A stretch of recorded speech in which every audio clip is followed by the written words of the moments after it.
Bom, gente, então vamos falar sobre química orgânica, que é a química normalmente estudada no terceiro ano. E, claro, como a base da química orgânica é o carbono, bom, dá para começar já antes de entrar nas propriedades do carbono, um breve histórico, falar de Berzelius, da experiência da síntese da ureia, do Wheeler, para diferenciar. Eu já vi gente falando que se não tem carbono é inorgânico. Se tem carbono e hidrogênio, ele é orgânico. E se tem carbono, mas não tem hidrogênio, é de transição. Gente, não sei de onde é que tiraram isso. Não faz nenhum sentido.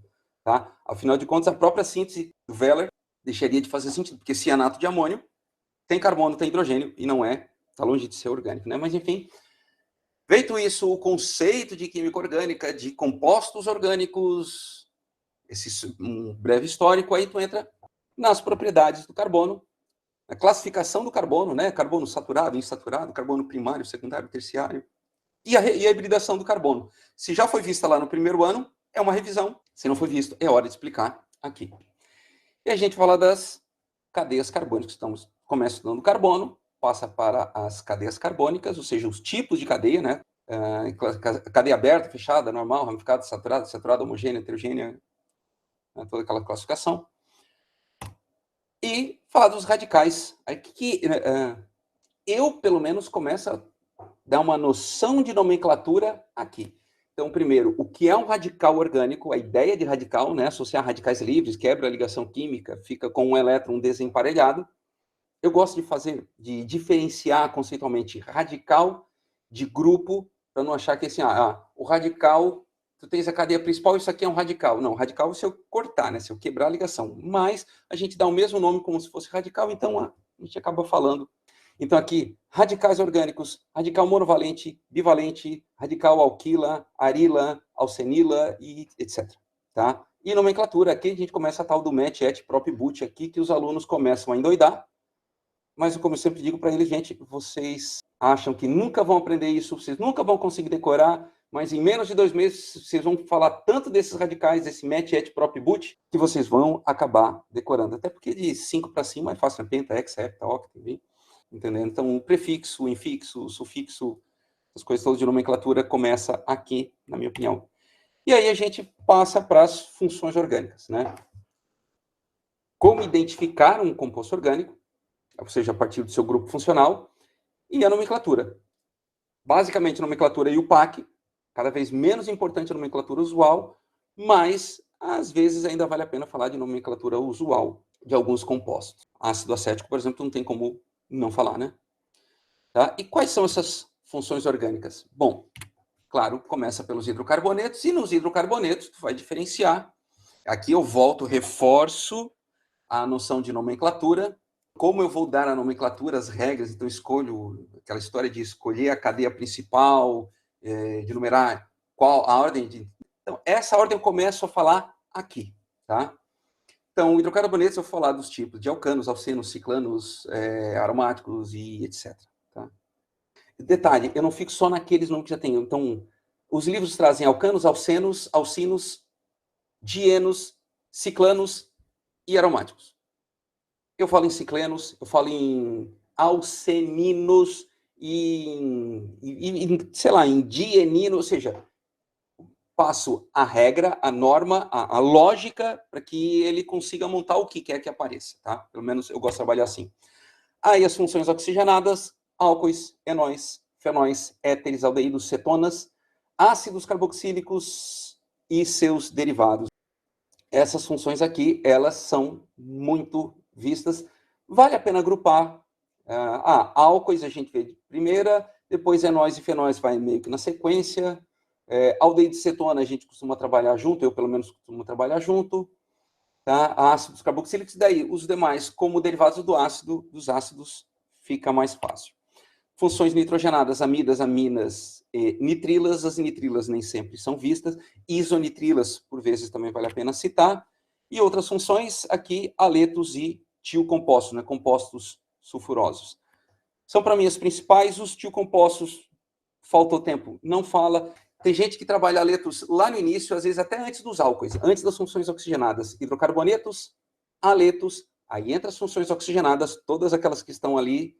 Eu já vi gente que deixa anidridos de fora, Funções nitrogenadas, só aminas e amidas, deixa as nitrilas, e aí fecharam as funções. Dependendo do colégio, o pessoal fica o ano inteiro nisso, tá? Olhe lá se der conta de entrar na isomeria. Isomeria plana e isomeria espacial. No máximo falo sobre isso, os tipos de isomeria plana, né? De cadeia, posição, função, metameria e tautomeria. Isomeria espacial tem a isomeria geométrica e isomeria óptica, né? Isomeria geométrica cis-trans, então cadeia fechada.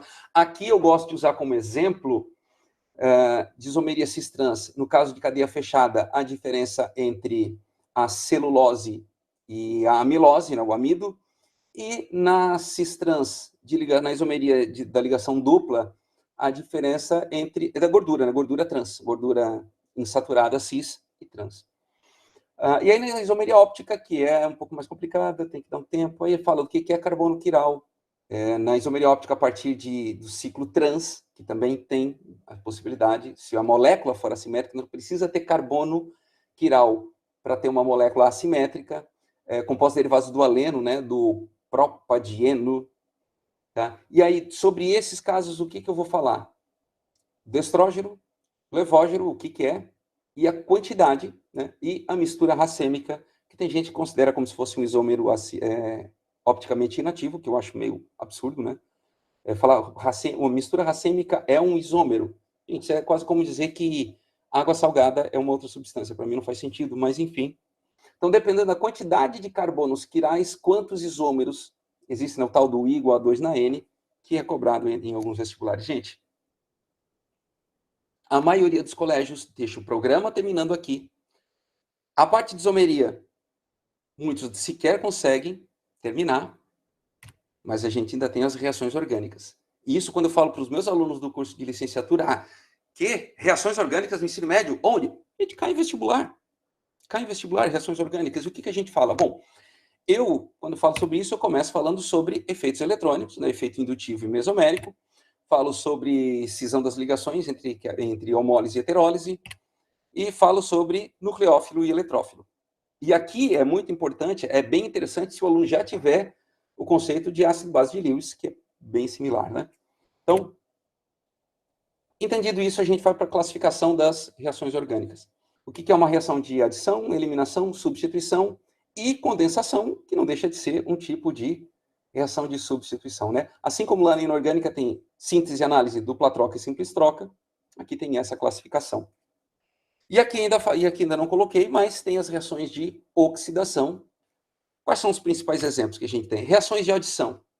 Adição em alcenos, ciclanos e dienos. Tá? No caso de dienos, adição 1, 2, adição 4, diferenciar, falar dessas duas possibilidades. Aí é que entra a diferença entre isso que a gente costuma estudar no ensino médio e no ensino superior. Eu não vou entrar nos fatores que fazem com que uma ou outra aconteça. Tá? Isso não é tão relevante no ensino médio, seria mais conhecer as possibilidades. Reação de adição, falar da hidrogenação, da hidratação, da halogenação e da hidrohalogenação. Ok? São as principais reações de adição que eu uso nesses exemplos aqui. Tu não fala de nitração aqui, curiosamente, eu normalmente não falo. Aí eu falo em substituição. Substituição em alcanos, né, halogenação. Substituição nucleofílica, que basicamente eu mostro que tu pode trocar uma hidroxila por um halogênio, tá? Uma reação que vai ocorrer ali em equilíbrio. Então, essa troca da hidroxila por um halogênio ou vice-versa. E a substituição eletrofílica aromática. Aí sim eu costumo usar a nitração como exemplo, além da halogenação.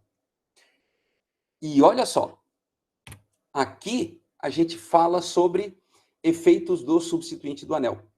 Tanto quanto a ser orto, meta e para dirigente, quanto se o primeiro substituinte é ativante ou desativante do anel.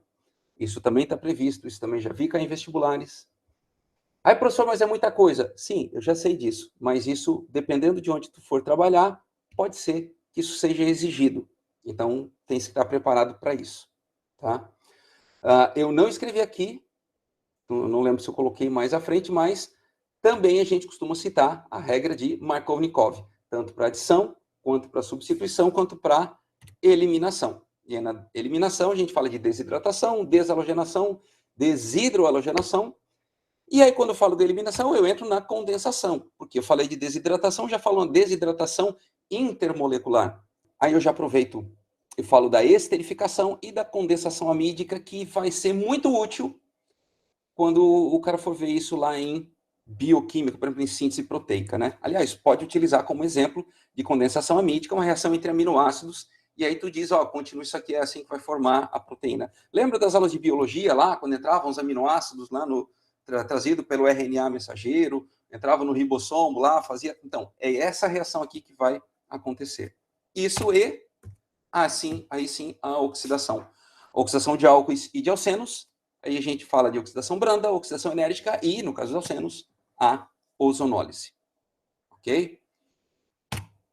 É isso. E repara que no terceiro ano eu não falei, por exemplo, de...